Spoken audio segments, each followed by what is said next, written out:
Vishakha Ganorkar India news 21 मध्ये आपले स्वागत करते।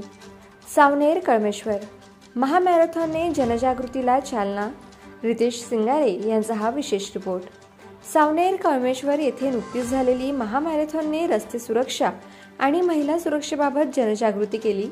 या मॅरेथॉनची सुरुवात नागपूर ग्रामीणचे अप्पर पोलीस अधीक्षक श्री रमेश धुमाळ सर यांच्या हस्ते झाली। या कार्यक्रमात विद्यार्थी, युवक आणि आंतरराष्ट्रीय धावपटूंनी मोठ्या संख्येने सहभाग घेतला। विजेत्यांना आमदार डॉक्टर आशिष देशमुख यांच्या हस्ते पारितोषिके देऊन गौरवण्यात आले।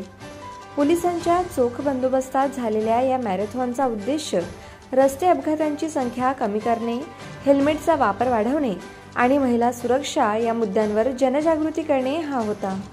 धन्यवाद।